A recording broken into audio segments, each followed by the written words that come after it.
our secretary, Andy O'Neill, is away, so will not be here. Somebody wants to do the minutes for next month, otherwise he'll have to do it from the He can do the video. video. That's what I always used to do. Then our vice chair is somewhere around, because he came into the building just before I did, so he should be joining us shortly. First order of business will be public comment. Everybody have any public comment? Nobody on Zoom? Okay, we'll move on.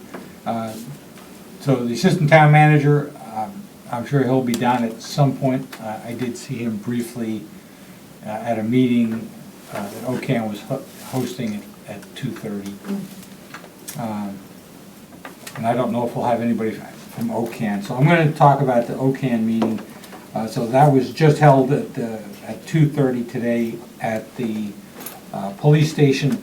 And the topic of that was how to build a bigger tent. That was the kind of the theme of how we reach out and get more people to understand what needs to happen as far as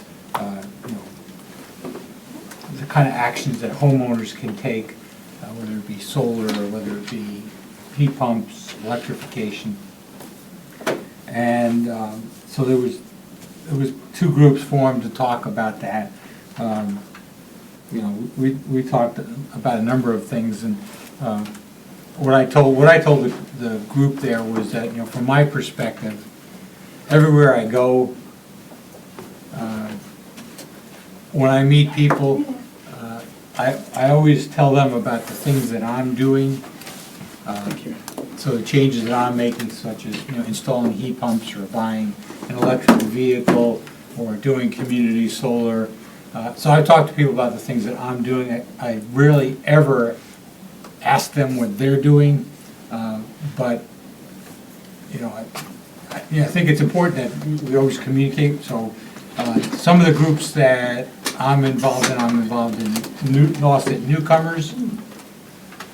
So when I'm there, invariably I'm talking to somebody about energy or climate action issues.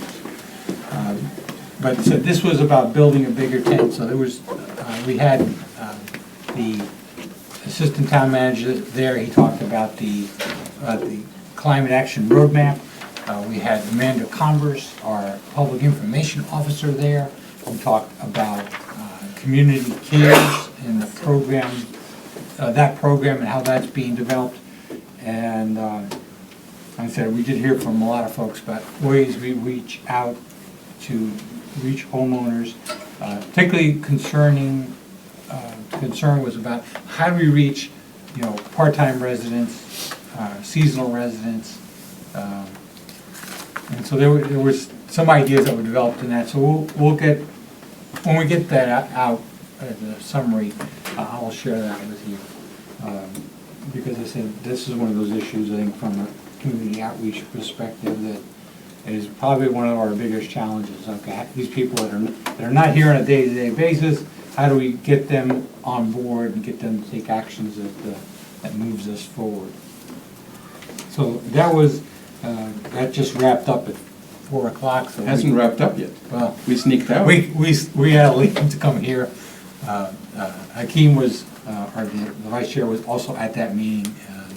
I think it was, this is tapping into a lot of different organizations that are all concerned about the environment, whether it be, the Pond Coalition or our Conservation Commission, or so it's a kind of a very diverse group, but the care for the environment is a kind of a strong trend among all the groups that were there. John, what are the energy navigators referred to in this meeting? It was, the agenda for the meeting had, giving an update at the very end of the meeting for the Energy and Climate Action Committee, for the Energy Navigators. We didn't really have anybody, no, we had us, that we were there. But that was it for as far as, so there was discussion about that, about how that's an outreach, and it's tends to be a person-to-person outreach. And so we kind of view that also very similar, like, okay, if you're out and about and you're an ambassador for these issues, that's a very positive thing. So Amanda did talk about, how we can, about this concept of having a table at the farmer's market as a way of getting information out. She's very aware of the fact that, this is all volunteers, and so the question, or the view was, well, is there a way we can kind of bring other organizations into this as well and still keep the message consistent?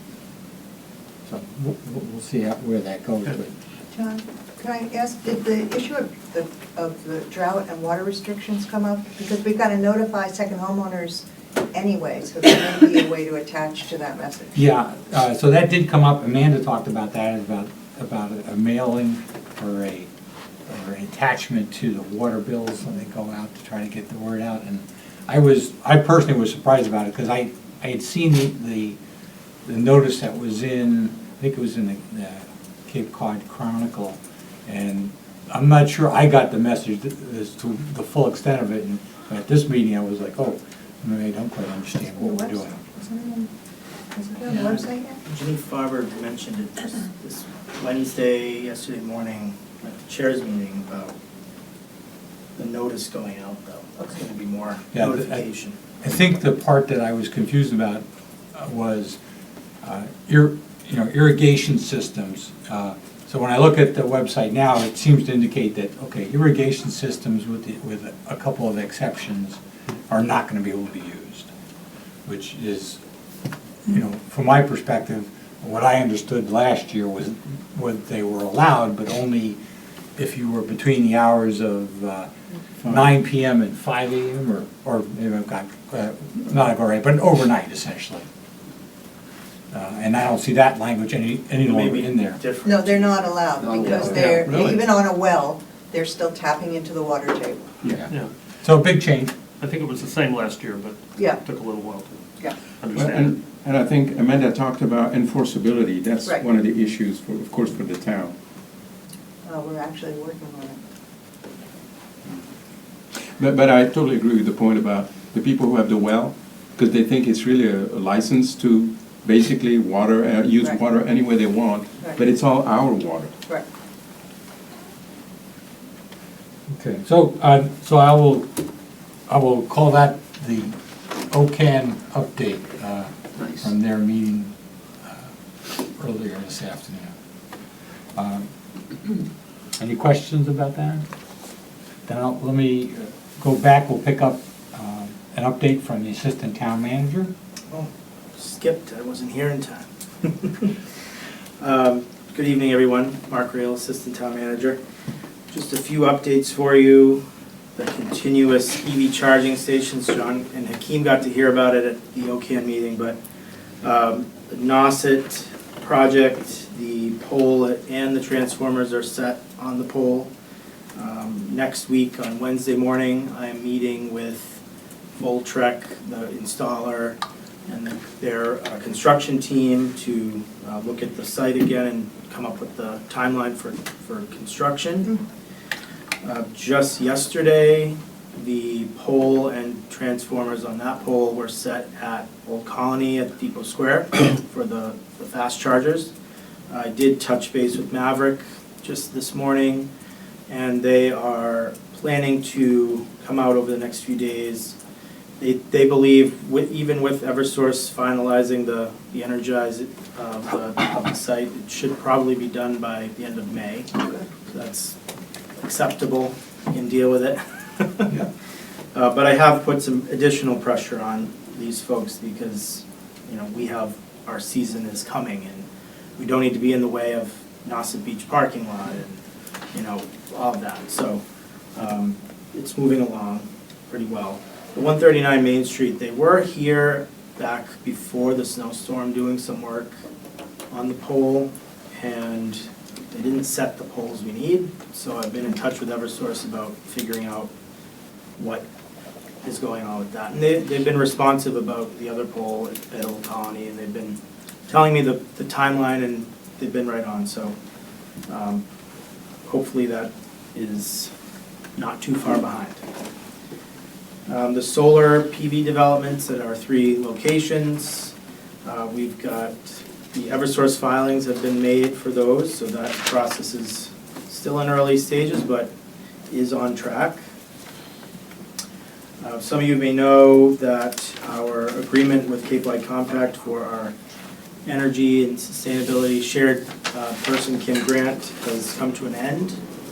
We're continuing the projects that we've been continuing, or that we've been doing all along. I don't anticipate any delays going forward. We're moving forward, so I just want you to know that. And then the Climate Action Roadmap. We have contracted with Kim Lundgren Associates. I had the privilege of working with them in Plymouth. They did a great job with that process.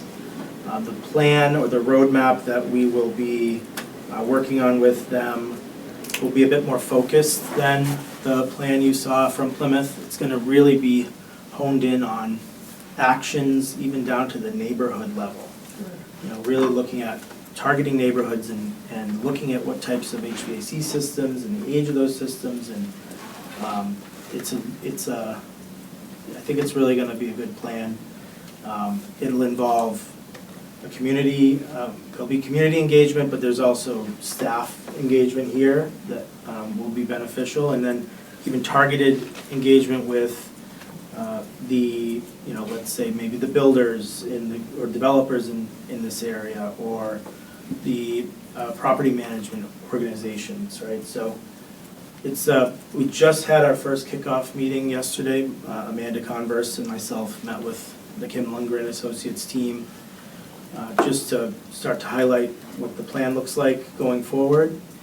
And we expect the plan to be done by December. So it's going to be a fast-moving process, and I will be keeping you apprised of all those important dates coming up.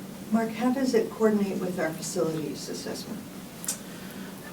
It Doesn't? does and it doesn't. I mean, the facilities assessment, we know that we've given direction to them to say any recommended replacements cannot include fossil fuels. So, Great. but I think we can probably wrap that in. It makes sense to wrap it in. It's just, I don't know what the detail level that will be wrapped in. It may be just referenced as, this is part of our climate roadmap.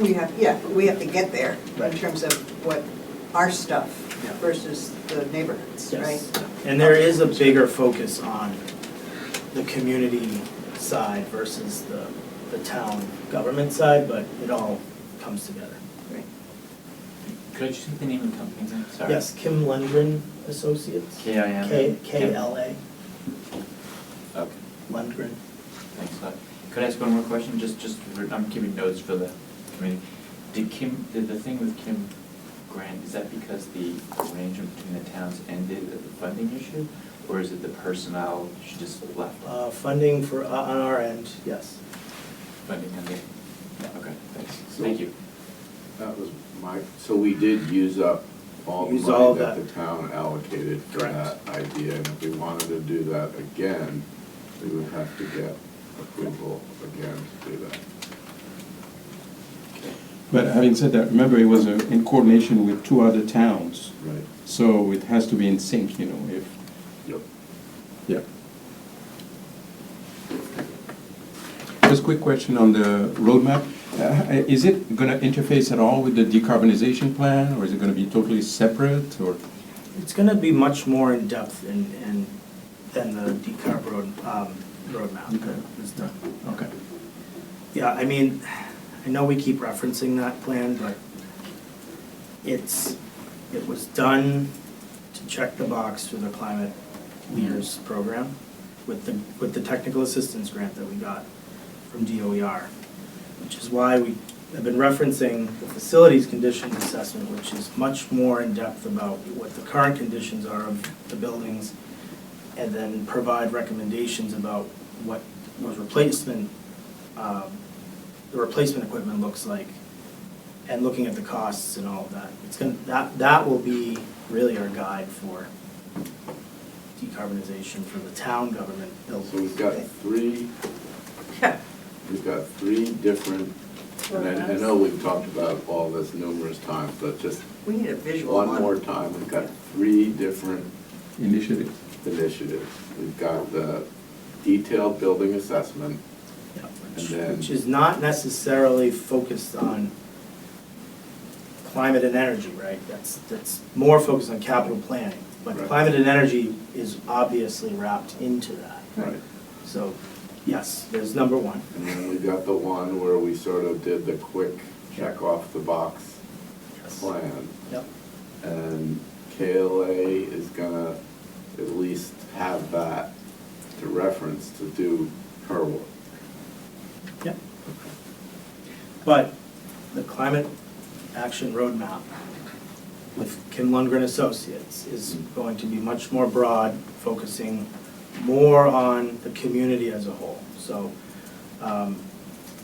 heat pump integration, EV adoption, looking at how we can change behaviors within our community. That's what it's, And that's the one that you said is she's gonna look at specific neighborhood by neighborhood targets. And I'm sorry, I'm not on your committee, but I'm full of questions, because we were at a different meeting with the COA, and given the storm, your environment and energy, right? And so given what's the highest and best practice to prepare our facilities or neighborhoods for both being off fossil fuels and sustaining challenging conditions? Are we looking at batteries? Are we looking at generators? Are we looking at kind of every roof has solar and off the grid like Andy has done? So for you guys eventually to know this material and be able to make recommendations that strengthen the town's position is the next step, I would think, down the road. Yeah, this committee is going to be very much a part of this process. I was just curious, with the list of all the things that the climate action roadmap is going to generate, is $50,000 enough? Yes. That's good to know.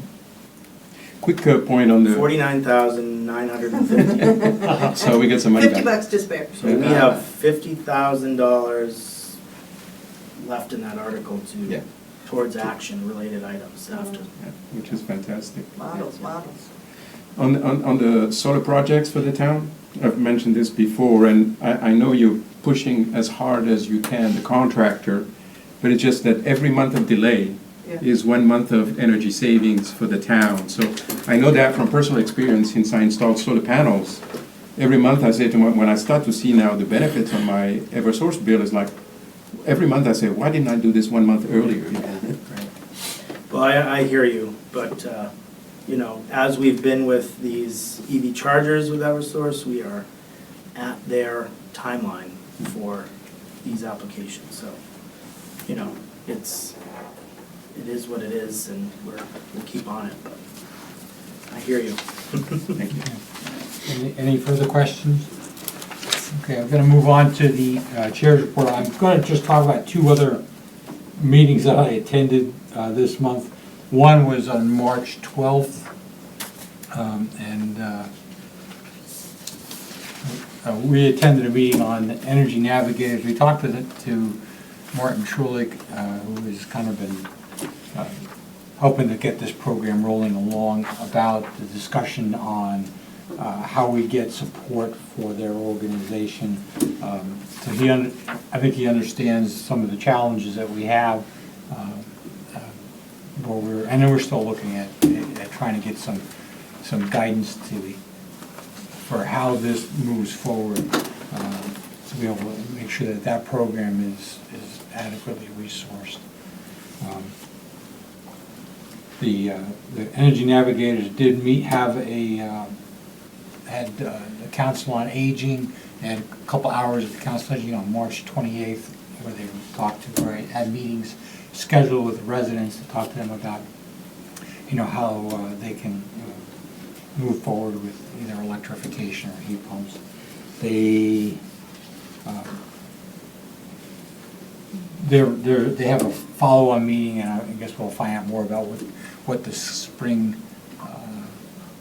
schedule will be for the Energy Navigators and where they're going to be, and to be able to go ahead and reach out to citizens about how they can get assistance to deal with these relatively complex issues of how to modernize, cut your energy costs, save money. And then the second one was, and I don't have much to report about this, but we did have a meeting with Amanda Converse and all of the various stakeholders in Community Cares. And that, you know, I don't have a lot to report, but I was brought up to date as to where they are. They have a document that's out that kind of highlights all the actions that the town of Orleans has taken, going back quite a few years, and a roadmap of what actions will be taken over the next 3 years, broken out by year. So this is, I think, a pretty decent document to kind of give you a big picture on all the various things that are going on. You know, this is entitled Orleans Coastal Stewardship Initiative, and it's a proposal for ocean-friendly community designation to the Surfrider Foundation. So I would recommend. It would be the first Yeah, community in the country to be certified. it's really cool. Good program. You know, there was a little bit of discussion in the meeting about whether we should be ocean-friendly or Cape-friendly, and I think everybody was going to use both, but make sure that we don't lose the ocean-friendly side of that. John, is this prepared by the town? Yeah, this is a document that Amanda Commerce has pulled together, so you should be able to find it on the town website. And like I said, it is a, you know, it's a little on the long side, but not overly so, but it is a great listing of all the things, the various town things that have been going on, to include actions of this committee. As I understand it, it's still waiting for 1 or 2 releases, and then it will be posted on the website. Okay.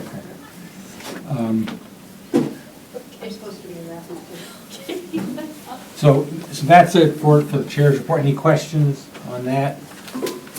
We actually had, OPC had some discussions about that.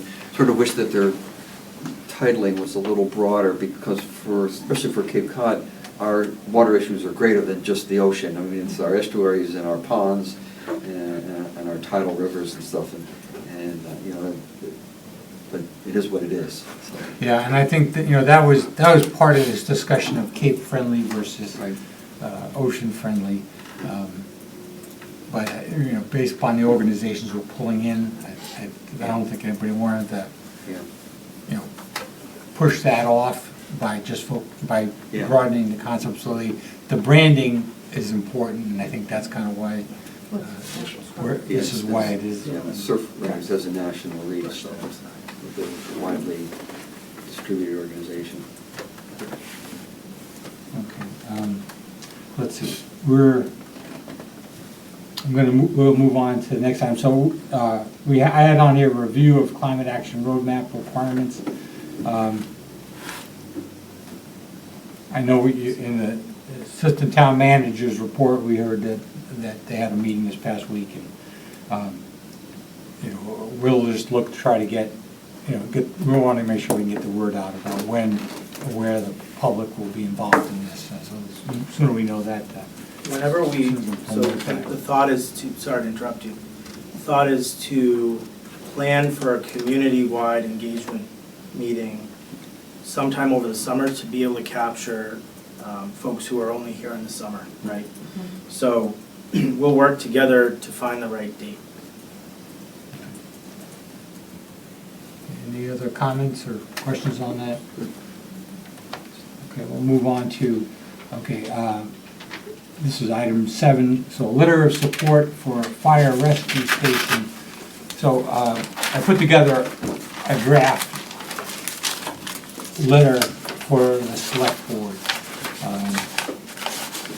I also got some feedback from the vice chair, who gave me some good recommended changes I can incorporate into that.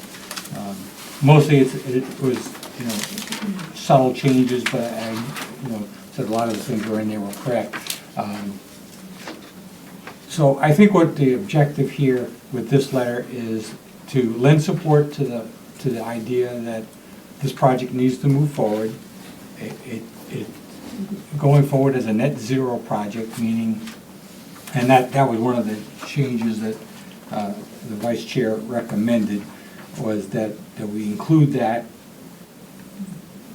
explanation of what we mean by net zero. And then the second part of it is, is a very brief one-page analysis of the energy costs of the fire rescue station. And I understand that there was someone that came to one of the select board meetings. When I crunched the numbers, here's the lowdown on this, is that the current fire station is currently listed as 11,510 square feet on Mass Energy Insight. Our 2025 energy use identifies that the intensity of the use is 81,000 BTUs per square foot. And that's just a number, but the number 81, it can give you an idea of where this stands. A new modern fire station would have an energy use of 25 to 35. So we're talking about 3 times less energy use per square foot. Now the proposed station is, from what I understand, is 37,000 square feet. So this is a much bigger facility, but all of the feasibility studies have identified that the existing facility is too small, it's inefficient, and carries with it some health and safety concerns. So, but it's a modern fire station, which means electricity usage will be substantial, and based upon that energy use intensity rating of 25 to 35, it says that you're going to be somewhere around 270 to 370 kilowatt hours in a year. Without going net zero, that essentially means we're going to go from what our current energy use is in dollars of around $35,000 a year to between 73 and 102. Big bump up. However, if it goes net zero and we have the solar array put on that facility, it drops the operating cost for energy down to around 25,000 to 34,000. Cheaper than what we're currently paying for electricity or for energy for an undersized facility. So this really needs to go net zero. It would be modernized, it would meet the needs of the fire department, but it will also cut our costs on the operating side. Just one note to read, very good analysis, presuming your numbers are right, but one thing people neglect or forget is that number is current dollars, and that number will go up 3 to 5% annually forever. Yeah, and So your Compounds savings Right. have a curve, that just accelerates. yeah, Whereas but to be able to capital- compare options, if we just talk current year, that at least allows you to do a direct comparison as well. The panel's life is 25 years. What's it going to be? What is that going to be worth in 25 years? And how does anybody get their heads around that? But we're talking about this year or last year, FY25. This is a way to cut your operating costs, and it's not to say that it's not expensive, and I think you have to acknowledge that. However, and I'm sure there'll be some members of the FinCom or that will be willing to come online and say that just delaying alone adds substantial costs. I think that from where we are right now, just a 6-month delay represents like $1.5 million of additional cost that you pick up just for delaying. Anyway, I've tried to incorporate a lot of these ideas into this letter, and yes. We were having a Dave, hand Dave. raise fight. Oh. I just have a I've had quick a lot of question about, comments. could you read out the definition? Because I've been working with the designer to bring to the select board some clarity around what we mean when we say net zero, so I was just curious to see what you have there. And the designers themselves have a variety of definitions that they've built fire stations to. These guys have a lot of experience doing fire stations and with towns that want net zero fire stations. Yeah. So they're not, It's gonna be a topic next week. And the flat roof thing was driving me crazy. that they don't want a flat roof? No, we're not supposed to have flat roofs anymore in town.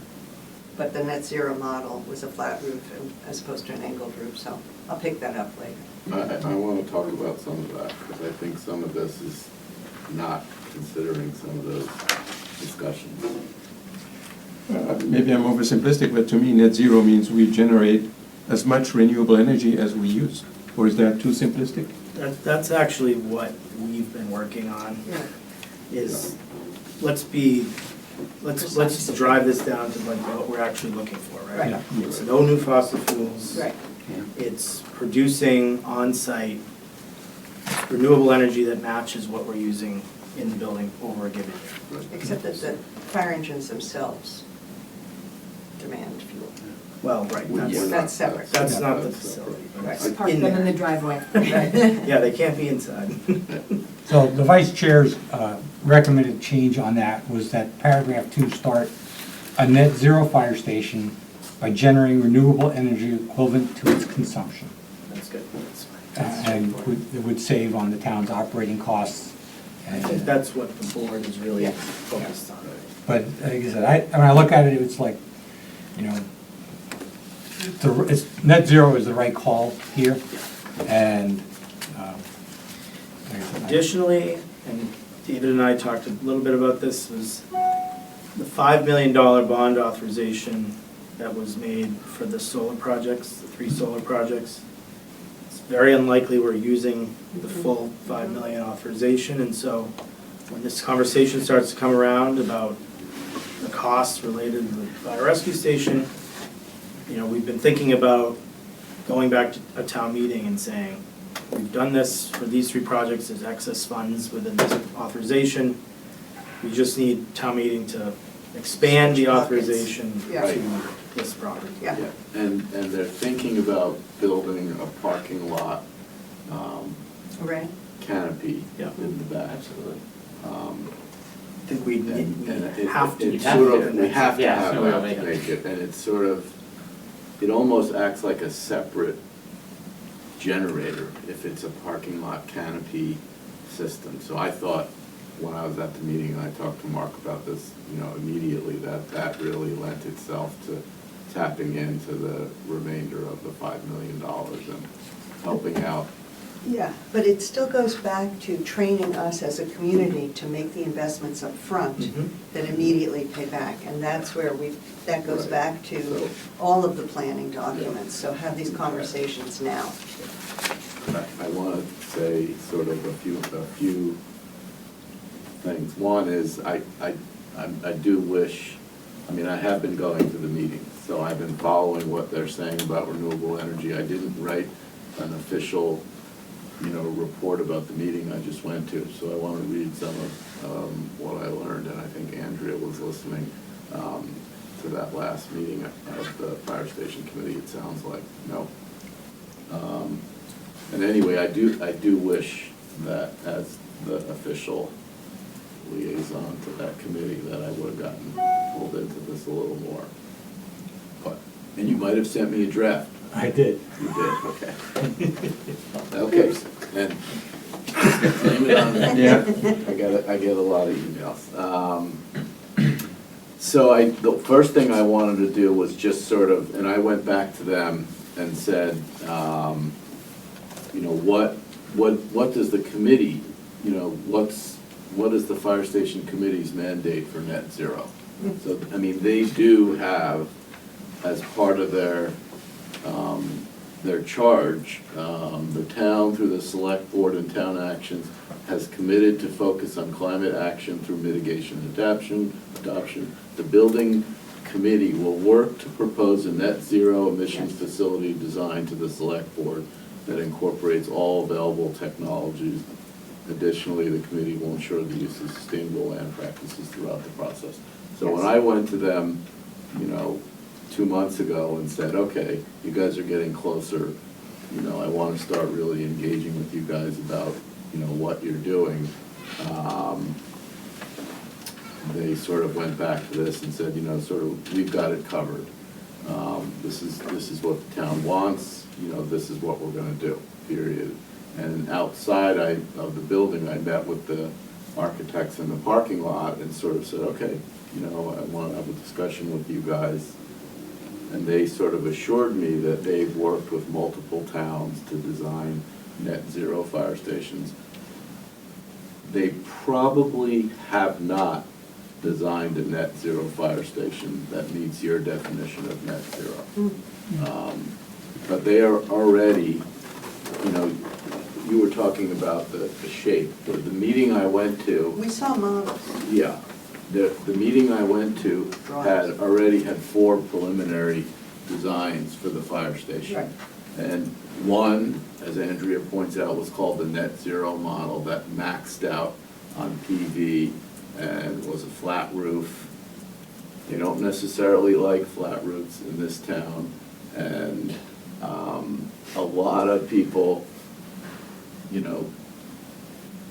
were pushing back against that.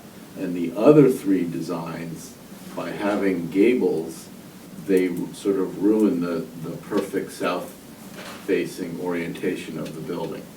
So, I'm a little worried that, we're sort of starting off with, something that hasn't sort of been flushed out at all, and they're gonna sort of say, oh, those guys are just pie in the sky by proposing these KW, They just angle the flat roof. sorry, They can just angle the flat roof in a modern way yeah. and be done with it.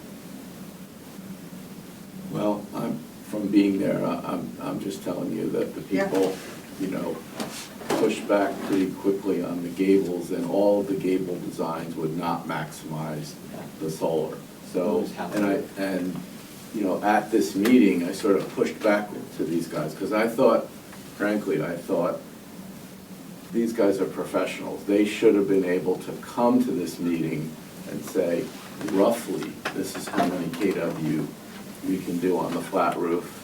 And if we don't have the flat roof and we start doing the gables, and some of the PV panels are not at the maximum, the best orientation, yeah. you still get solar, just less. And I You're sort gonna of, have next week, I just got an email, the green engineer, who Yes. is the consultant for this component of the project, is gonna Yeah. be at the meeting next week. right. So those detailed questions will be able to be addressed. And I mean, it's a 2-story building, it's 37, I'm just wondering, before we send this out, can we sort of wait to get a little bit more information? I mean, can you get 300 kilowatts, even with a flat roof building, 50%? If you take half of the square footage, can you get 300 kilowatts out of half the square footage of a 39,000 square foot building?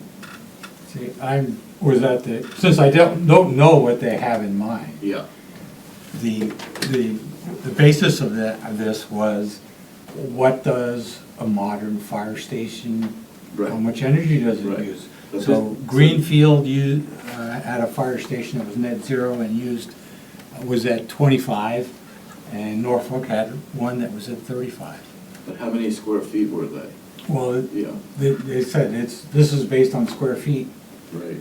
energy use per square foot, so Right, but regardless then- of what size it is. Right, but then we gotta, I'm just worried that, when they get this, they're gonna be like, okay, we'll take this, but,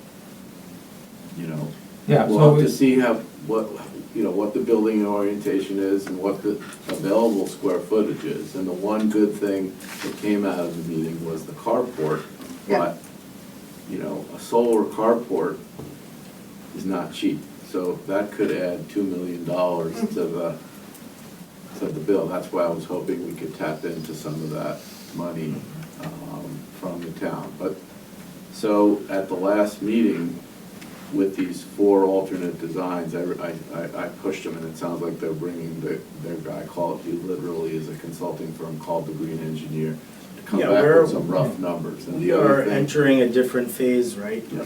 This is, next week is really gonna start to talk more publicly from next week to town meeting. There's gonna be a lot more details to talk through with the public, and so this team has been working really fast to get us Yeah. to a place where we could even show you what you saw a couple weeks ago, right? Right. So next week, you're gonna see even more, and Right. it's gonna keep, becoming more clear, and there'll be more concrete answers. Right, and then the other thing we're pushing them on is geothermal.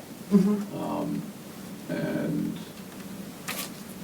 because they're doing all this geotechnical work, I mean, there's a lot of work on dirt, because they have to greatly alter this site. So while they're doing all this geotechnical stuff, we're asking them, to do a little bit more thinking about geothermal. But when this company thinks about geothermal, they're only thinking about 500-foot wells, not any kind of horizontal. So I ask them sort of the basic question, next time, can they come back, and is it possible to have, lower depth, horizontal, like a lot of houses have for their geothermal? So we'll see what they come back for this, but I don't think these guys have yet designed a fully net zero, generates all of the power that it consumes, and I think we're gonna have to be. May I ask where you're saying they haven't? He described to me some of the different definitions of net zero they used. And Okay. some of them were buying renewable energy certificates, using solar from different buildings in town. And we might have to broaden our definition to. Not yet. Yeah. Don't surrender yet.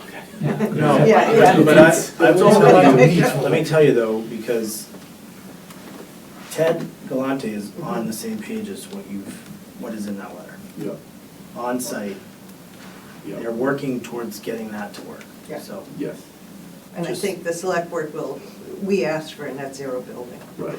But with this definition that. of on-site. On-site could. I personally think that one benefit of the analysis that John did Yeah. is that it could be the other way around. Now they have a number. Yeah. So can they work around the design so that they reach that number of kilowatt hour with solar panels, it's their job to get ideas to how to get there. They're gonna start the other way around. They're gonna design the building, figure out the thermal needs. They're gonna look at making it a passive design building for the thermal envelope. We've already talked about that. They're gonna try to get that KBTU per square foot down as low as they can. And then once they do that, then they start figuring out how are they gonna generate those kilowatt hours, or reduce it more, or go to, geothermal. But first and foremost, it's a fire station that has to get the job of being a fire station done. And you have to remember, there's people that are living in there Right, that like it cool. They don't. In the summer. They open the windows in the winter in the existing building. So we don't want that building to be too hot. right. So there's a lot of components that are different than maybe your library or a community center or a town hall that are being thought through in this situation. Because the point I was going to make, and I think that was part of the edits that I added to John's letter, is that the more this building is net zero, the cheaper it will be in the long run. There's going to be a sticker shock at the beginning, but in reality, the energy savings over a 25-year period are going to make it much more affordable. I mean, we can't look at it as what we're going to pay Right. today. We all know Yeah. that. But you have to sell that investment We strategy have to to sell the, that. to town It's gotta be part of, yeah, because if it's a heavy lift at the next town meeting, it'd be important that people find out it's not as expensive as the original sticker Right, shock. but the context is, and Mark knows what you two know way more about this than me, but the overall price tag just keeps going up. Where, you know, And, you know, we hear from some folks, like, as if net zero is the driver for that. And the reality is, it's the site. It's a terrible stuff. So as we start talking about this more, it's gonna become clear that net zero is not the driver for the $60 million figure. right, It's the site work Right. that's going into this project and the complexities that are involved that have driven this to where it is. And so there's a lot more to talk and about. the and you're market, gonna see construction market Right. right All now. of, all of that. Right. and to your point, what's really important from, you know, day two is that we talk about incremental cost. You know, you have to make a building a certain level of efficiency Yes. to begin with. Yeah. And, you know, we're having a tough time grappling what the incremental cost for the various levels of the code is, but this is their job. They need to come prepared to say, if you want to be a net zero building, what's the incremental cost of that over what we would do otherwise? You already have to drive the KBTU per square foot down fairly low Correct. anyway. And it might only be $2 million. Yeah, yeah, yeah. $2.5 million. That's a good way to Then we frame get it. to your points. For $2.5 million, that $2.5 million might have a payback of, you know, 13 years. And the fire station's gonna be around a long time. Yeah. But but it's this faster than that. incremental costs, you know, we gotta get into versus, you're right, we have nothing to do with the fact that it costs $62 million going up every day. Easy on that. Whatever it is, 57 or whatever. I have solar panels I had for quite a while, at 11% efficiency rating, which is very low. Nowadays, the average is 18 to 22, maybe it's higher. So if they could add more efficiency if they had the efficiency of the solar panels in the higher range. Right. John, a couple of things. One is, I assume when this comes for presentation for approval, they will draw on our experience a year ago when the other solar projects were approved, and the point seemed to be taken in by town meeting, which is, this is something that pays for itself Yes. very nicely. It's the same analysis, separate from the fundamental construction costs of the fire station, but that's an obvious point to make. The second, sorry, Well, that's what David was saying. Here's what it'll cost us to build to code, here's the incremental that we need to build to. right, I was just thinking of of selling it the way we Yeah. sold it last year. John, for your attachment, let me recommend that you say, indicative analysis or a rough analysis, because you're not tied to specific things about this This project. design, yeah. The other is, just looking at it, simple arithmetic raises a couple of questions for me that I'm sure there are answers for, but just to be prepared, because and I realize the current energy use includes natural gas as well as electricity, and that's a factor in all of this stuff in terms of the cost. But it's basically, we're saying, current energy use intensity is 81,000 BTUs per square foot. The estimate you have in the third paragraph is about a third of that, 25 to 35. The size is about 3 times the current one. You'd think those a third and 3 times would offset each other, so that the cost of the new energy would be roughly the cost of the old energy. A bigger building, 3 times bigger building, but a third energy use intensity. But in fact, what you've got is 2 to 3 times the current usage. And so I just ask you to kind of look at that math. Is that, You're referring to the without any renewable energy? yeah. Yeah, no, this is the fact about modern buildings. They use a tremendous amount of electricity. There's more things in a new building that use electricity that you don't even have in your old building, because it's We want 45 years old. we want to But- electrify, but- but the flip side is, But John, no, my point is, even with that, you're saying that the EIU would be a third of the current EIU. Yeah. So I'm not saying that it won't take the electricity that you're saying it's gonna take, it's just that it looks like if you're gonna use a third of the energy per square foot and you're multiplying the square footage by 3 times, very rough numbers, why does the cost go up 2 or 3 times the current number? I mean, part of it's natural gas, I know, but No, it's because of modern building uses lots of electricity. no, but isn't that factored into your 25 to 35 KBTU, the EIU? Yes, EUI? yes. So I'm Which is, accepting that. so the amount of kilowatt hours you're gonna use is going to go up. Well, why would the kilowatt hours go up if the BTUs go down? The BTUs per Well, square foot. this is a play of both the size of the building, Okay, part of that 81,000 BTUs is the natural gas as well. right, I understand that. And I don't know what the cost of, I mean, well, actually, you've got the total cost of 35, which includes natural gas. Yes. So I guess I'm not communicating my point. I can run through the numbers and just double check them all, and make sure that they're accurate. But it's how they're explained. I think if you're reading it that way, those of us who will get the letter might also be confused. It might require a little more explaining or justification of the And numbers. then your question is the timing of when to send the letter.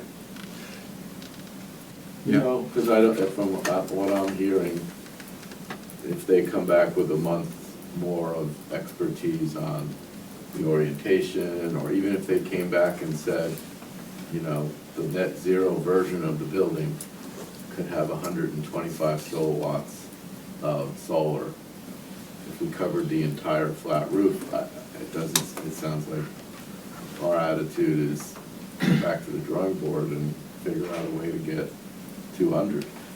Well, And, yeah, you know, either just that, the or is there, physics. what are the options on sizes of panels? I mean, like I said, this is not to look at the design at all. Right. So it's not based on just- any of yeah. the design. We're What not it's only there. based on is what the current energy use is, and what it might be for a modern fire station, and then if you add solar in to cover that usage. I was gonna add, and I think I put it in my edit, one additional point, selling point for the net zero is that, in my view, making it net zero makes it as advanced about standards, construction standards as possible, because it may be, if they go halfway, that 10 years from now, there's gonna be a new code that will say, hey, now you guys have to be net zero, and then all of a sudden you have to do refurbishing, et cetera. So being ahead of the curve, yeah. Sorry, I don't mean to interrupt you. It's just a thought I had about, these support letters that get sent to the select board but are ultimately read by the public, right? I was thinking about, maybe it would be interesting to hear from this committee about thinking about the past and some of the buildings that were constructed without considering on-site energy generation and all of the missed opportunities, and why this is so. Because we had a Important. policy, terrible policy, that didn't allow for construction, for new construction to have on-site solar, because we had been part of capping the landfill and purchasing town electricity in other ways. So when the police station was built, and the question of putting solar on its roof, we were told it was against policy at the time. What happened was the energy usage of that building was incredibly more than predicted, and now we're playing catch-up. So my question to you is, do we walk the walk? If we're going to be a climate leader community, how can we not adapt this for our current construction? How do we know, how do we allow anything other than net zero, as we define it, to go forward with the project? And what I'm saying though is too that, you think about the DPW building, which we're now years later, think about all the funds you could have saved, you know, referencing a project like that. I think that's actually the one you would, if you were to put it in this letter, is look at the DPW building. Since it was constructed, this is how much we spent on electricity And I've and doing energy. both. And so, you know, we know we're doing a project that's capable of holding a project that supplies its electricity at DPW building. That's a prime example. And the We know the police station, the way it's designed, can't really support the solar that it would need, because we tried it. But DPW is a good prime example. We're putting solar on it now, all these years later. But Do we also wanna be in that same wastewater. position for, yeah, wastewater, any. any investment. I'm thinking more recent, in people's minds about recent construction projects that, Yeah, and I agree with Roger, that at the end of the day, the main selling point is gonna be the Pay for cost to benefit itself. ratio. Yeah. if you That show how value- much money has been spent on Right. electricity at the DPW. The value that it building, adds could have over been saved. 25 years. I'm just wondering, you're totally right, I'm just wondering if we want to get people like riled up about government waste, like just like Yeah, tweak I that mean- string, you know? Yeah. But But it's can't not fix the waste, we past, have though. to pay for it. You have to go Still forward. goes back We have to learn from You have it. to learn from the past, but you can't, you know, The no. police station was done, because that's the narrative I've Yeah. heard. so the, I mean, Well, the- with The the way, DPW as well. We haven't been willing to spend, but when we talked about a new library, when we were grant eligible, it was to passive house standards. It was to, yeah, so. I mean, I think the math is gonna play out for Yeah. whatever reason.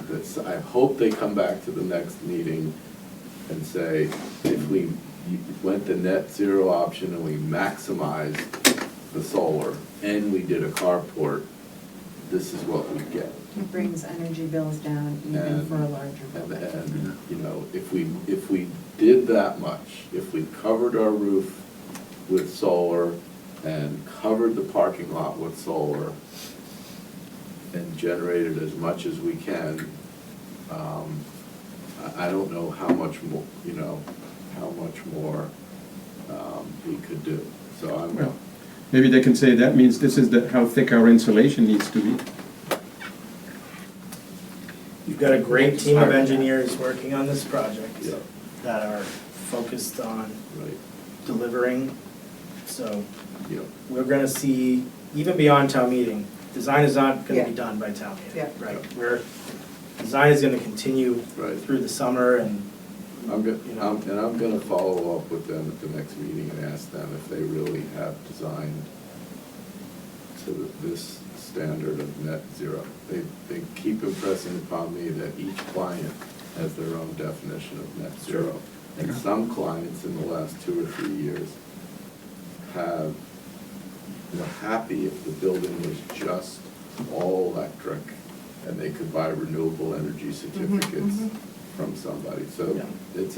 their standard is as low as that.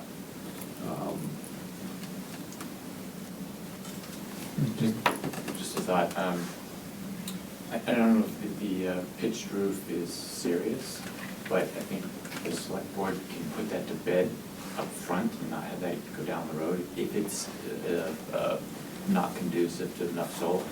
You know, just put it to bed and get rid of it. Just say, no, we're not doing that. And you guys have the ability to do that. Do what? Not If rule they're out talking the flat about roof? pitched roofs versus a flat roof, if your goal is to have, if it is, I'm not sure if it is or not, if it's an issue, but if that's an impediment, I think you should just step up front and just say, we're not doing that. If you need flat roof, we're gonna do flat roof. And then you sort of kill that discussion up front. No, not really, because it depends whether it's a bylaw or not, right? If it's a bylaw, we can't, select board is not king. Well, then So- that's a question. Right, Yeah. no, it's a design guideline at this point, but the new design guidelines, the fire station is technically within the village center, so we'd have to double check, because I don't believe, do you remember if they're in the new zoning? So, but No, we'll deal with it, no, we'll deal with only it. I don't You believe can so. correct me if I'm Which? wrong, but The at the flat roof? end, one They're in the person, design guide, I'm pretty sure. one official member of the committee got Get a up and variance. said, you know, let's be more flexible, town. Let's think more seriously about the flat roof and make But- a nice flat roof We'll deal with it. design. That's a design thing that will happen Yeah. after town meeting. It's Totally don't beyond our understand. committee. Yeah, no, But it's that, silly to- but that's, again, if you looked at the four options that they presented, the gables, Right, but the gables, so, but remember the library designs? It was, okay, so there's in between, there's something between this and this. And it can, so there's a lot of room, but right, but and- this, the gables is what. the gables, the solar panels on the other side Right. of the gable not gonna aren't work. very No. optimally. It's not gonna get us Right. to net zero. Not gonna But, get us- but I can tell you that that's, we right don't now. need that. Right. We don't need that as a town. You can have, the standard is a pitched roof. It doesn't say what angle the pitch is, and that's something the designers and the engineers can work out. So but flat, absolutely industrial flat is something that I believe is called out in the new zoning, That you can have. that right? you cannot have. cannot. And so if you need to, you would go for variance in building design. But the select board cannot undermine town zoning. No, but you can take a position as But- a policy, but it that's all I'm has- saying. but It- every- it provides clear direction to where you think the priorities are. We're looking at goals, and so you make your case in front of that regulatory board, right? Right, It's right. not by edict. All I'm I saying, know. it's process. But no, the pitched, flat, the optimally pitched flat roof design was not one of the, and again, they can make There, it one. yeah, that, you know, NASA, you give them tighter and tighter constraints, and you get a better design. I'm not afraid of asking people to constrain their I design. mean, just so you know, one of the four designs was simply matching the look of the police station. And that, fortunately, that rationale didn't, wasn't, So- got so- over There's that. a lot. So of do we work send the letter or to not? do on the massing.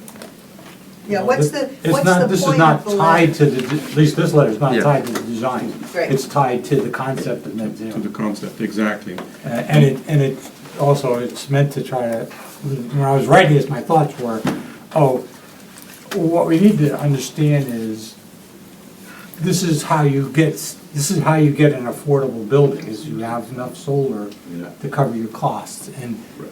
If, so there's a couple of little pieces on here. One, what are you spending currently, and how efficient is it? When you build big, and it's all, and you have this now large electric bill, how do you deal with that? You deal with it with some renewable energy. Some minor And edits. I know it was a lot of work to put together those numbers. And it sounds like I'm in the minority, but if it were up to me, I would send the letter, and frankly, if we just stress our definition of net zero, that this is, our committee recommends that this is your absolute goal, this definition of net zero, and all the other sort of soft language about, the long-term benefits and all that, that would be enough for me, without the specifics, because, Would it help to actually put the citations of the fire stations that have been built to net zero and what their energy No. use intensity? if you, and this is where, again, from talking to these guys, I wouldn't be able to find one, but if you have a fire station that's been built already that meets your definition of net zero, that would be fantastic, and I would include the details of that.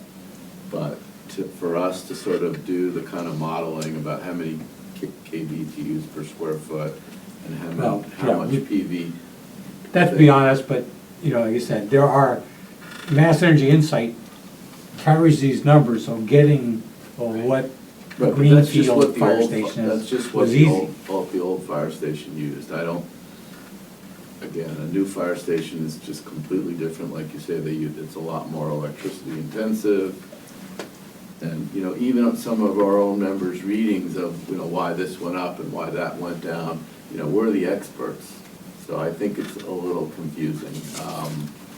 So, David- I'm not gonna fall over the sword on anything, but I'm just, frankly, knowing that these guys have multiple definitions of net zero, and us really driving a stake in the ground, that our committee thinks net zero is produce as much power as you use, period, is a great message. And that will help the select board, because that was our definition. Right. So if there's a public support from the think tank to back us up when we go back and say, please redesign this, keep working. Right. So, David, you're suggesting we not go to the trouble of having the attachment, but just use the conceptual story that's being told in the letter? And Including again- that with the addition of that definition of net zero. Right, but again, John, I haven't heard, and again, I don't know about every fire station, I just know what these guys told me, and I'm so happy that when I'm talking to them about passive house design and net zero and all that, they're like, oh yeah, we did this station, you know, Cambridge did this, you know, Leominster or whatever did that, they really do a lot of fire stations. But, John, if you have at your fingertips another fire station that met that definition, that would be fantastic, because that's, we're not doing any modeling, making up anything.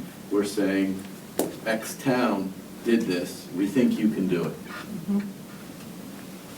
Well, and I think in the end, I mean, this is all design, nobody knows what the station will use. Right. But the thing is, I think when we put this pole on the ground, at least it gives them an objective. Because if we let them say, okay, well, we know net zero is impossible, just do your best, Right. we're probably not gonna get the best result. Right, and again, I mean, I went to their charter, their definition of net zero is flaky, it's not flaky, but it's not that specific. Yours is. And John, if you reference the charge from the select board that says net zero, and says, here's our definition of net zero, that will just kind of tie us together as a community. I think it's really important to reference that charge and say, we expect that charge translates to, in the language you already have established, because David's point is a little scary, that that's a flexible definition.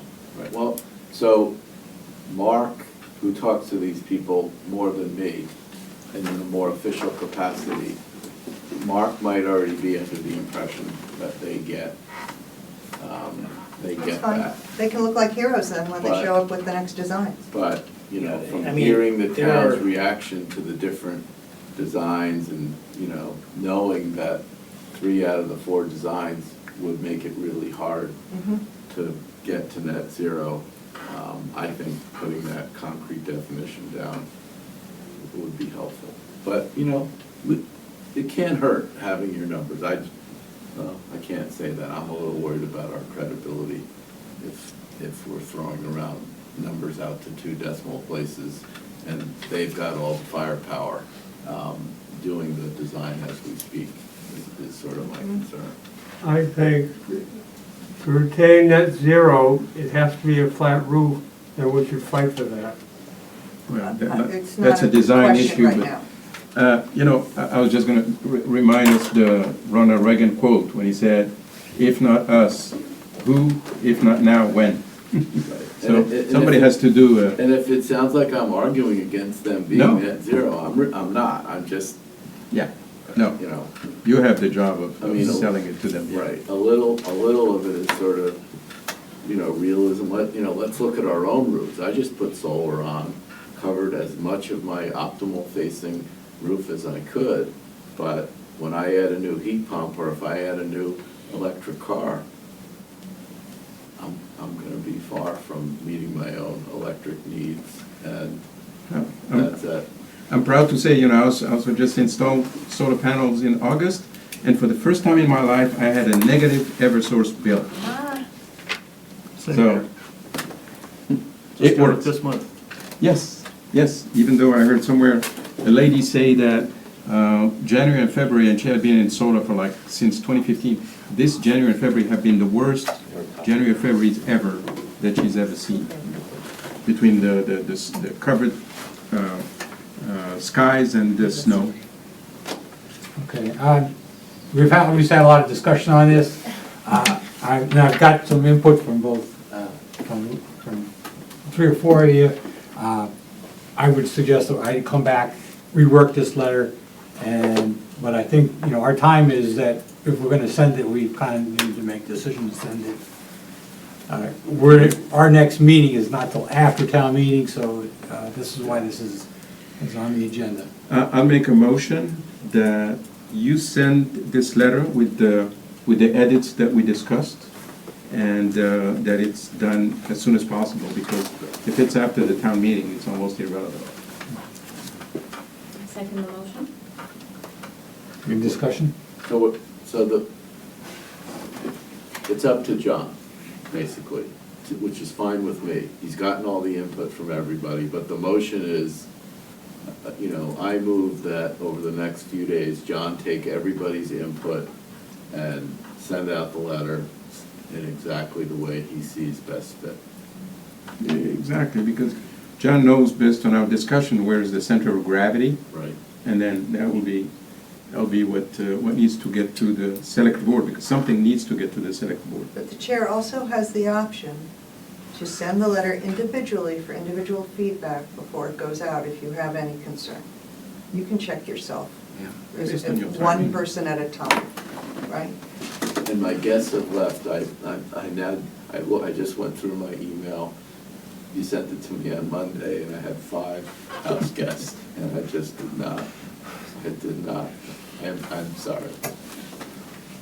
It was a short expectation or turnaround on it. So we have a motion, we have a second. Any other discussion? Okay, all, Wait a second. Why don't we say either a flat roof or a gable roof with geothermal? Somewhat, it has to reach net zero, period.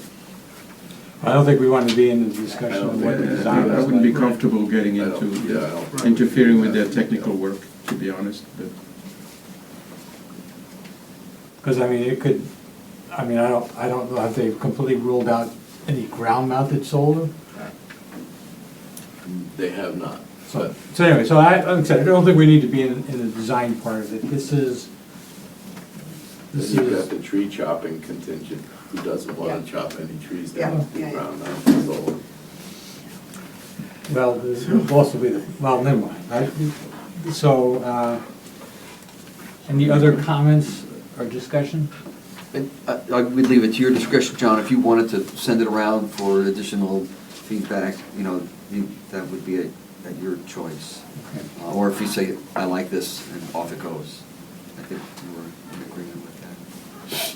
And I hear the motion as incorporating that, so you can consult as you wish. We're putting it in your hands Yeah. and trusting you as we do. Very well. Any further discussion?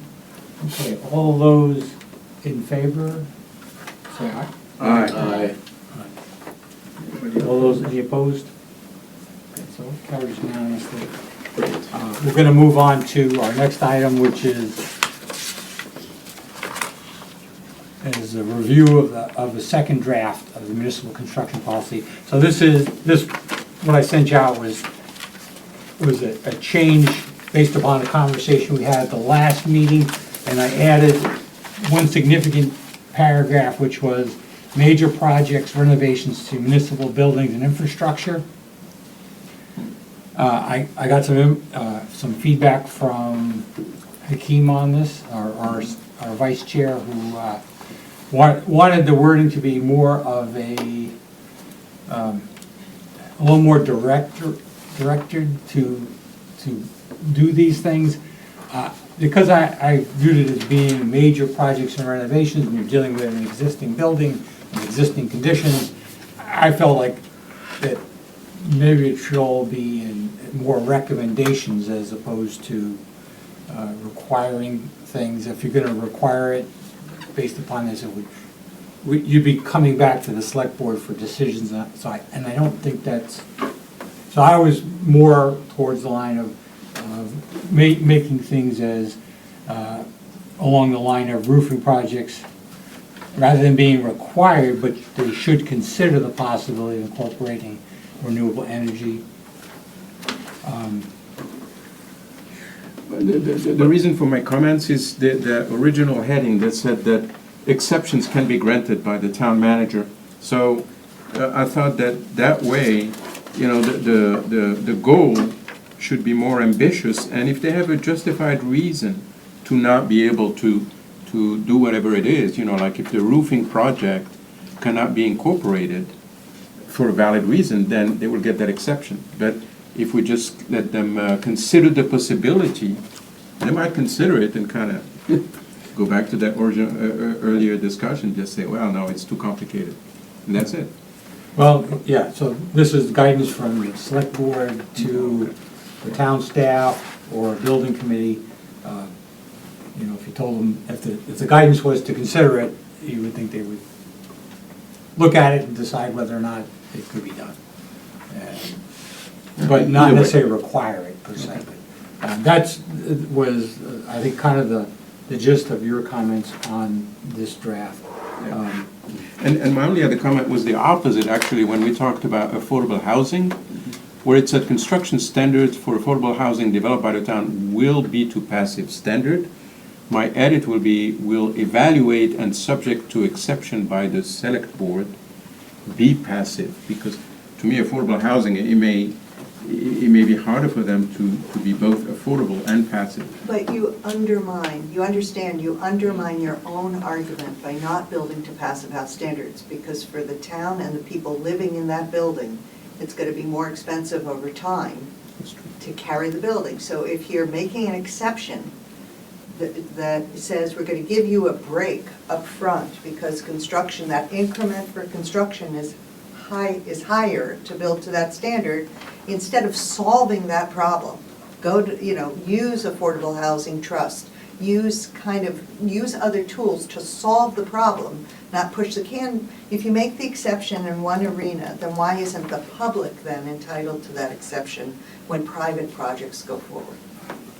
Well, my only concern was not the choice between having affordable housing that could be passive or not. It was more having affordable housing or not being able to afford it and not having it at all. But I'm saying let's solve that problem.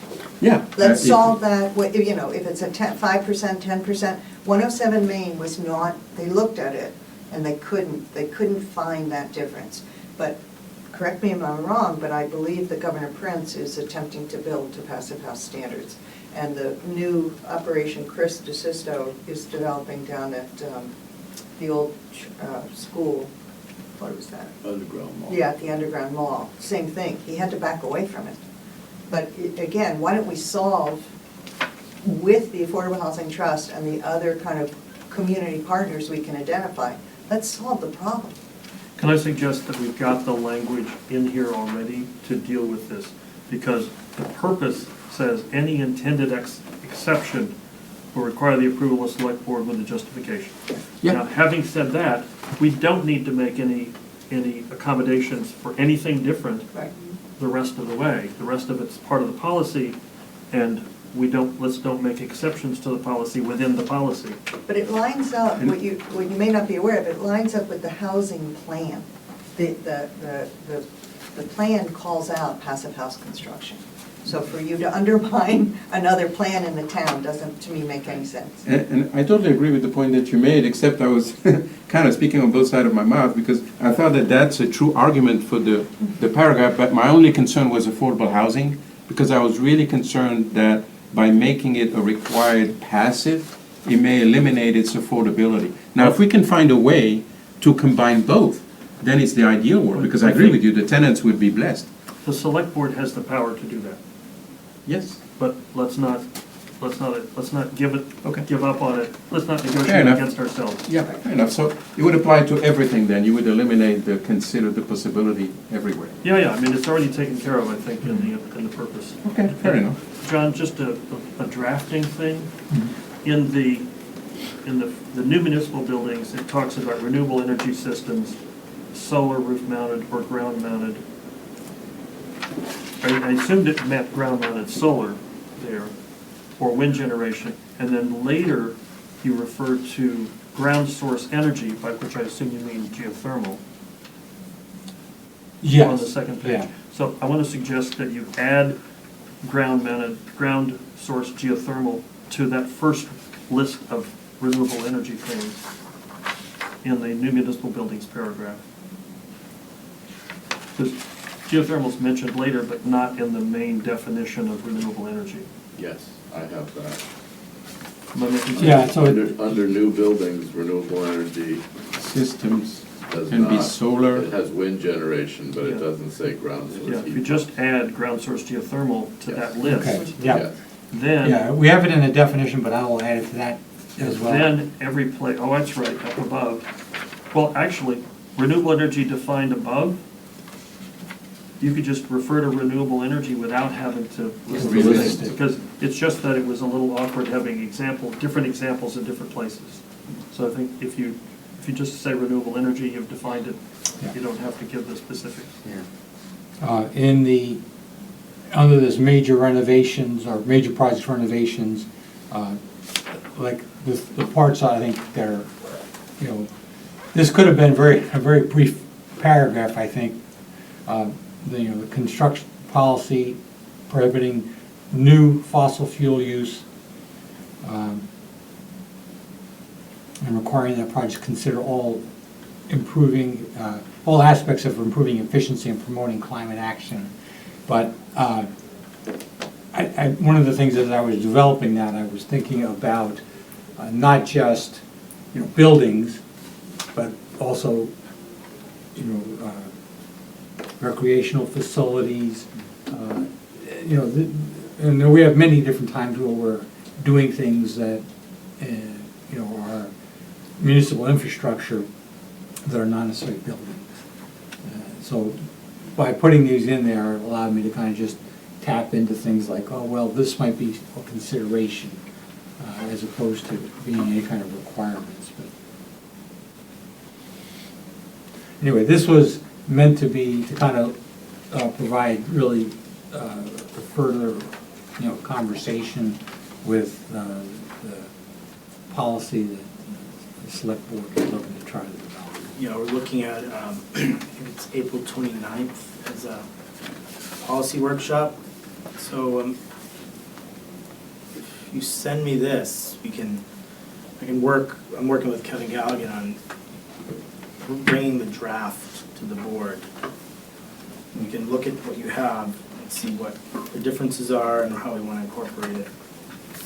The other document that I sent out with this I think then he starts. was 2 pages that are the excerpts from Yes. 225 CMR, paragraph C4073, passive house. And I know it has come up at one of our conversations about, well, what happens if you start building this building to passive house standards and you don't get there? And so that's the language, so paragraph 407323, discusses that in particular. Now, did I read this to say that if you don't meet your passive house requirements, you don't get a certificate of occupancy? No, you do, you just don't get the passive house certificate. So you get a certificate, but it doesn't say passive house. Yeah. Well, you tried, that's what it boiled down to. Yeah. You designed it to passive house, you tried to construct it to passive house, but when the final testing came out, it didn't make. And there's a list of things that you have to provide to show that, that you made a good effort to have a passive house. And they said, this is the language in the specialized energy code specifically to this issue.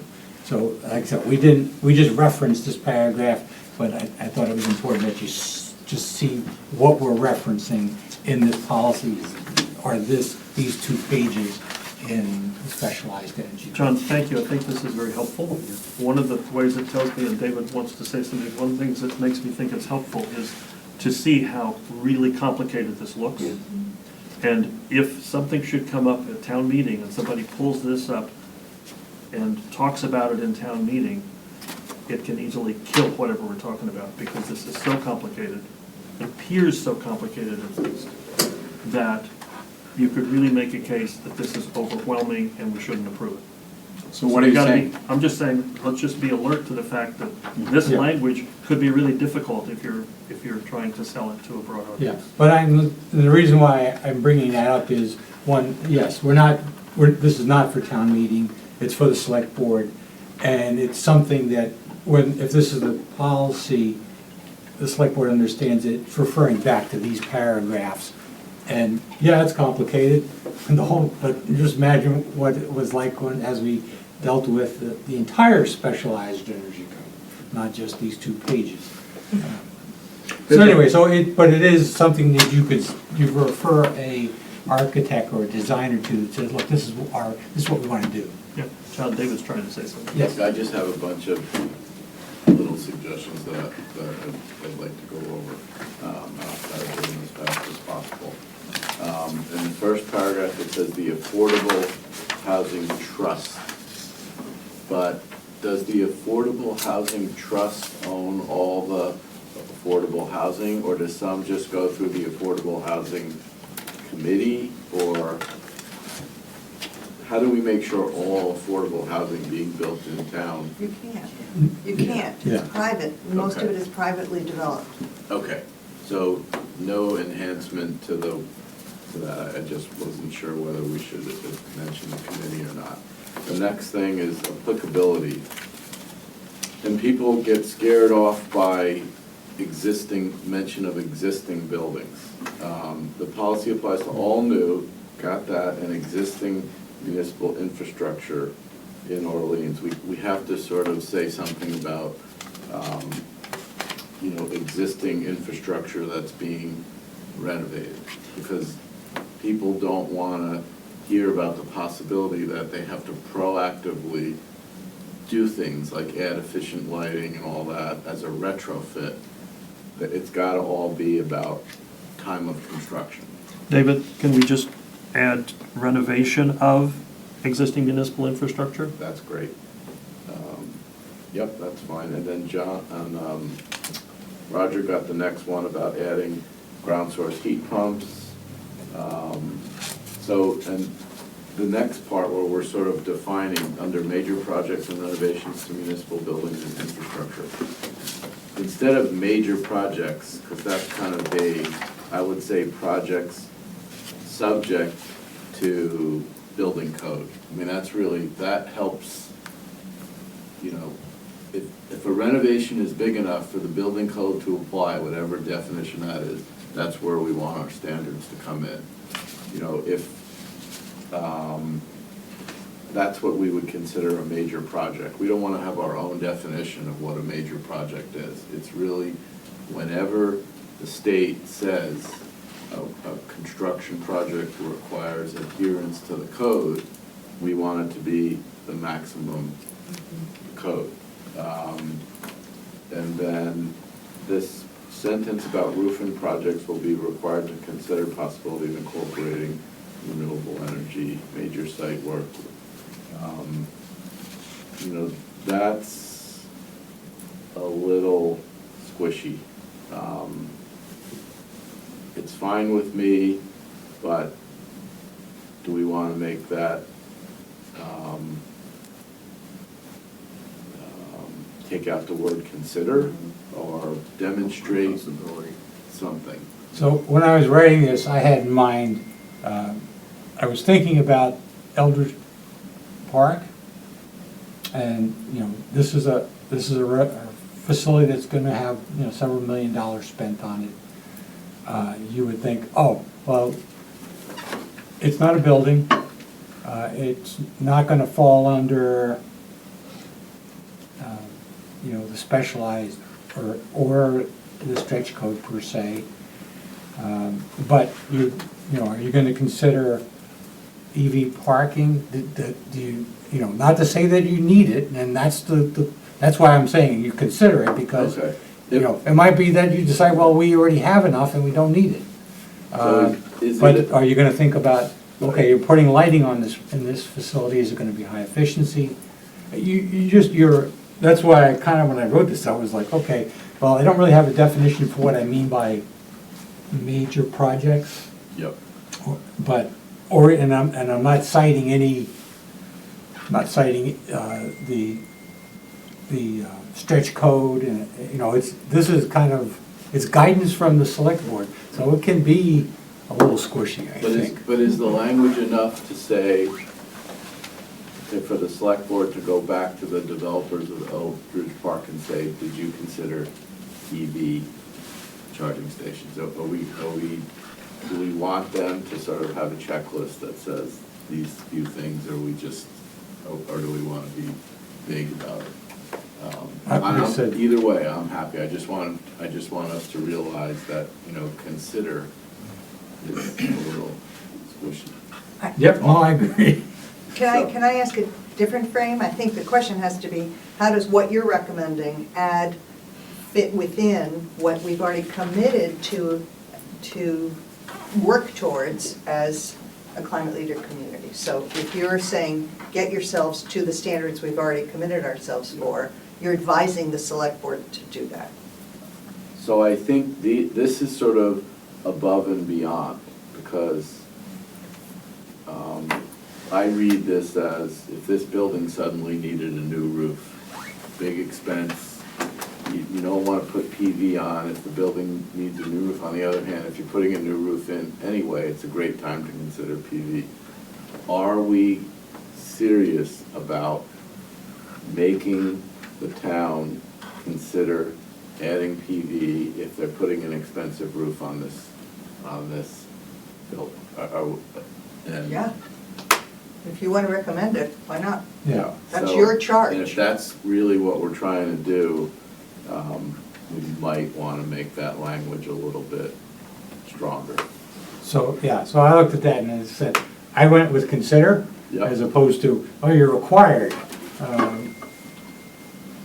Like, okay, well, we're gonna Encourage somewhere in re-roof the between. police station. Well, we've already been around a couple times now with the police station, and no matter how many times you replace the roof, it's still got trees all around it, and it's an odd design, You you really replace can't the put roof solar on and it. chop the whole. So we top. wouldn't be requiring a police You station. can't require, you're an advisory board, So, so yeah, make so the it's a language consider, make sense. it's a I think it's a consideration. Well, It's a renovation, you Some looked at it. things in this, we're not requiring anything. Some things in this are making the select board do certain things. They're not making them consider it. Some of these things say if you're building a new building, you have to do this, period. And it's not our committee saying that, it's Right, it's it's our not committee like- recommending to the That's the select select board board. I think to what you're adopt gonna this find is policy. whatever comes from the committee will be incorporated, meshed into something that The goals. works, that achieves the goals that we're all working towards. And my view on this stuff is, I'm not asking for them to go out and hire a consultant. I'm saying, give us 3 sentences, for, what was the project that had too much shade? The police station. Police station. If solar is not feasible at the police station because there's too much shade, say that in 2 sentences. Yes, what's your And- offset, and but that's- I'll ask the question. And that's a little, maybe instead of consider, demonstrate that you've looked at, or something like that. But- Same thing with the roof here. Where the pedal hits the metal is site plan review. So basically, these standards have to make it to site plan review for all these projects. That's where it's gonna hit the metal. And again, I'm just going through the, and I only have one more thing, where it says affordable housing, Town of Orleans sponsor or how will be developed under blah, blah, blah, blah, blah. I would just add something in there like, and I wish I knew the numbers as well as you. Are you implying passive house? Are you implying, opt-in stretch code? So- It's just a little too jargony. 225 CMR 222, that is the specialized energy code. Then But however, the sentence after that is limiting. It says that it will be all electric, which, the specialized energy code does allow for fossil fuels. I'm just wondering if we could replace those numbers and words by something More easier to understandable. digest, Yeah. like. Well, once again, if you're handing this, if this is your standard and you're hiring professionals to help you build it, Okay. they should be able to go trace that down and understand what that all includes. Okay, sorry, that was But, it. anyway. Okay, so I think where we are, this is, I said, this is a second draft. We still have not yet, merged but I would suggest that we give this to the assistant town manager and let's see where this goes. I think we're on the same page. Yeah. We're going in that same direction, so Yeah. it'd be good to have that, and then we can work to bridge it all together. Are you gonna edit it a little bit based on our discussion and then? Yeah, send it to- I'll look at assistant the town changes manager? and there's, Often, just in terms of what the select board documents get, we will get that language and in parentheses reference, the code number for that. So we walk the specifics, but if the public doesn't understand it, they won't work with it. So I understand the frustration of writing for the professional audience and the public audience. I think they both need to be met. Yep, I agree. We're gonna, we'll move on, they said we'll be back to this, I'm sure, a third time without a doubt. Okay, we have, The meeting, the policy. All right, we have 10 minutes to cover. yeah, committee updates, are there any committee updates on goals 2 through 7? Chicago. Anything you want to put on the agenda for the next time on goals 2 through 7? Well, just on the goal 7, there's this initiative driven by a grant about downtown and town cove resiliency study. So I volunteered to that, and our consultant, I'll try to be very brief. Our consultant is Dodson and Flinker, and the whole idea is to make Town Cove and some areas like around Stop and Shop a little more walkable, and this to be able to use this study. The study provides flexibility within certain bounds. So the purpose of these meetings, and there will be a charrette meeting, I think, in June, proposed to be the 5th, 6th of June with the public, is to make the study as useful to our town, but still within the definition of the grant. So I invite people to consider the charrette. And there's going to be like 3 or 4 Zoom meetings leading to that. It's time-driven because of the terms of the grant, so it's not like the town can slack off. But Elizabeth Jenkins is driving this, so it's going to be progressing quite well. So I just wanted to. Hakeem, what is the group that you're talking about? The company that's doing the. No, the group that you're part of, Elizabeth Jenkins It's is the leading. Downtown and Town Cove Resiliency Study. To improving publicly owned spaces Yes.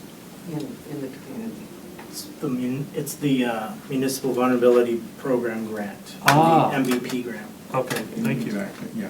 It's So that's different from the thing that we're 130,000. gonna be the first in the country to do? Yes. Yes. Boy, there's a lot of acronyms. Yeah. See, I said the acronym and the words so that, Thank you. you'd always put it out there. But B&I is the first restaurant to join that ocean-friendly, What's that acronym? I don't know. Darling again. Okay, let's see. Any others? Okay, we'll move on to discussion of mass energy participation. This was on our agenda last time, we didn't get to it. So, Mass Energize is a nonprofit. This was a topic that we approached at the OCAN meeting at 2 o'clock or 2:30. This is an organization, the nonprofit, but they focus on helping communities develop campaigns for household level changes to energy efficiency, heat pumps, solar adoption, and all that. They're very much focused currently in and around the suburbs of Boston. Now, as far as I know, there are no Cape towns currently using this program. I think it's a smart thing to look into even further, but I'm not convinced that this is something we need to do right now. But there's been lots of discussion about how we, like I said, how we expand our reach. That's what these folks do. So it's something we might look at in the future. I'm not sure that we need it today, but Maybe after the climate action roadmap, if it becomes clear that you need their assistance. I mean, is the bottom And line then you have a map. that they want $1,000 for us to join, and we still haven't figured out how to get The $1,000? value- well, we have we have access to things I think that would support this very likely, but the question is, do we have a campaign that we want to run that we need their support with? Probably after the roadmap. Not yet, yeah. Okay, good. Next. So, anyway, like I said, it might be an asset. It's good to know. It's good to know they exist. Why aren't they working? Okay, any liaison reports? Talked enough about the fire station. Okay, we'll move on. Okay, we have 2 sets of minutes to approve. Both of them occurred on March 12th. I have two comments sorry, one of them combined Roger's name with mine on the actual minutes to our meeting under item number 10. It says Roger Jacobson. That's minor. Oh, yeah. And then I had one comment, realizing that anytime we have an Energy Navigator meeting that has more than X number of us, we have to call it an official meeting and have minutes. But is there any way we can add something on top of that minutes that just says in a few words what the meeting is about? Yeah. I think that would make sense. Let me pull up that exactly. For open meeting law, the navigator meetings, you're not making any motions and you're not taking any votes. So, The only vote we had was adjournment. but the only requirement then is the time the meeting started, the time the meeting ended, who attended, and then one sentence about what you did is enough. It Right, can be no, very simple. Right, no, so they've met it, it's fantastic. Yeah. I'm just saying that, up top, since it's a single-purpose meeting, can we just have something up front to say what it was, so you didn't have to get into the details? You don't need all that. Just a phrase, because this reads like, if I was picking this up, I would think it was an official meeting of the committee, not. Well, it was, as we had a quorum. It is and it isn't, But it's- so. But you don't have a one agenda item, right? There were 2, I think. We had 2 items. But it was really Energy Navigator training. Yeah, So and, if there's 2 words.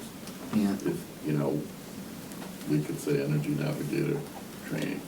Yeah. That's all. It was written perfectly.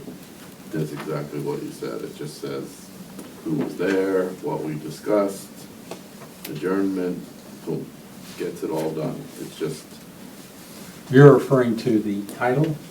I'm referring to the title or putting something underneath, like when it says minutes of special meeting, maybe special meeting dash Energy Navigators training. Just put Energy Navigators Workshop. Right. Or Energy Something like that. Navigators. So, So it's not mistaken, David, for for this meeting. Right. Yeah. He's probably- I just had a quick question. I didn't attend that meeting, but when this lady from Self-Reliance was talking about this product, it looked very attractive because it's only like 2 months wait. But my question is it just one pie and everybody that joins makes the slice of everybody else smaller, or No. does the developer have enough capacity to continue to add? Apparently, the developer has enough capacity that she's able to put people on. Without affecting the previous, Yeah, it doesn't Members. affect that, and, Okay. you know, they have to do the analysis. then that's great. But it's a finite amount available, and when they sell it all out, they're done. They just, fortunately, this group hasn't sold out. Sold out, So yeah, they, okay. Or they bring on They some other could- vendor. They could bring in more, but That's good to know, because it's an attractive proposition. Okay, can I get a motion to, nope, sorry, I have, and I know I didn't Go put ahead. them on the agenda, but I have two. One important, the, Is this still part of the minutes, David?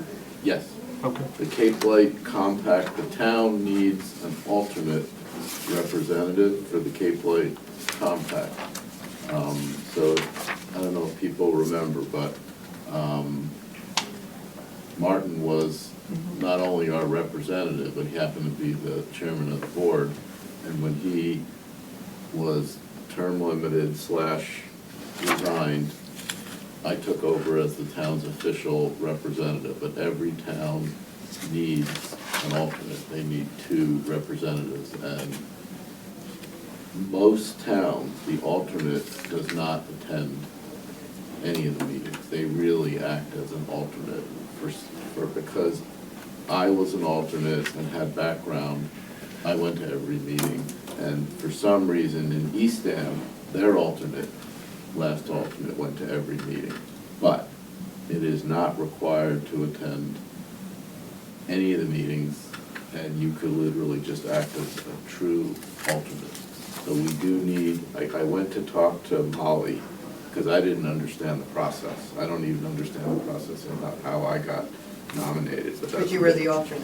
Oh, you Well, didn't no, I'm saying understand how you I got, even got to be I the thought you alternate. volunteered. it's the same process that got you on this committee. Right. So I asked Molly, so who decides? Do you and Kevin come up with ideas? No, it's go to Volunteer. the town website, there's Yeah. an opening for the alternative for Cape Light Compact. But according to Molly, we've had that for, 7 or 8 months. So I ask at the energy experts in town to think of somebody else for themselves, and I'm not volunteering anybody, for anything, but I just want us to think about who might do that. Because we do have to, most towns do have an alternate, and we don't. The other thing I wanted us to think about is I spoke to Molly, and, we're taking term limits more seriously. And next July, many of us are at the end of our second terms. So we could lose, half the expertise. And but between us, what I'm really worried about is John Londa ending his term, because he's a great, so, So can I give you a strategy? yes, please. If Energy and Climate Action decides, like Architectural Review or anybody else, that you want certain professional skill sets on the committee, you can recommend and that the committee address those skill sets, because many of you are effective. I enjoy sitting here because of your expertise, right? And so you can say, we're aware that term limits, we're working within term limits, because other committees, like originally the Affordable Housing Trust, wanted financial people, architects, there were skill sets and representation. So you can make the case for your charge being expanded to mentioning those things. And then when term limits are causing a lot of problems right now, they were instituted to keep the voices fresh. But you can say, we would like consideration for additional term time, because we have this expertise now, and we will work in the future to replace that expertise. But you can make a case that this is that your background served the committee, served the work of the town. So is that a one-time thing that we make to the select board? Yeah, or we- because you're not, so the ultimate term limits are 3 terms for regulatory boards, 2 for advisory boards, right? So I don't think you can make any kind of case beyond 3 terms. But the select board normally has not had an issue with extending anyone's term a year beyond so that the board can replace its skill set. I think what's different is I'm not aware that you've articulated skill sets on this committee. No. And if we do, it would just give one additional year? Whether or not you articulate those skill sets for future selection or future, the select board, if you've not had time, because you're a new committee. I mean, you're not a new committee. Your charge was augmented relatively recently, and you've been working very diligently with our new assistant town manager and all the energy goals. I think there's a case to be made for extending. But yes, it's been for 1 year. Just something. That's good to know. When she showed me the list and who's already gonna have served 6 years. Because you Sure. came on kind of fresh, and so that's the other case you can make is, given the fact that a majority of our committee will be rolling over, we request additional terms to stagger that. So you have 3 different points: expertise, staggering term retirement, and skill sets. I'm sorry, and additional years to replace yourselves. Okay. Now I'm ready. Got it, okay. So we have a motion to accept the 2 sets of minutes. Well, it can be 2 sets of minutes because only some of us attended one of the meetings. It'd be kind of hard to vote on the minutes. Okay, you know what, we can split these apart. We will do the minutes for the Energy Navigator, the special meeting. Make sure we've got the list of the attendees.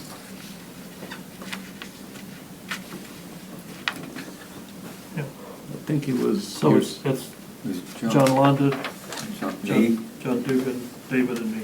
Right, Yeah. so just the 4 of us. Okay, so, I make a motion for those who attended the Energy Navigator meeting who are on our committee, accept the minutes as presented. Second. Speaking as someone who was at that Okay. meeting. For this one, Any discussion? I will not discuss. okay, we'll do a roll call. David Jacobson, what say you? Yes. Roger? Aye.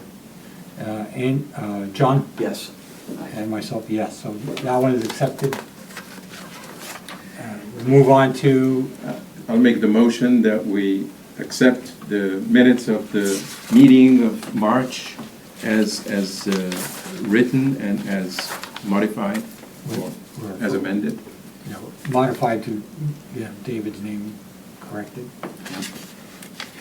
Okay, do we have a I second? second that motion. Okay. Any discussion? All those in favor? Aye. Unanimous? Good deal. Okay, last order of business to adjourn. We have a motion to adjourn. I'll make a motion. Sorry. Second. I know. All those in It's like, favor? thank God. Aye. Yeah.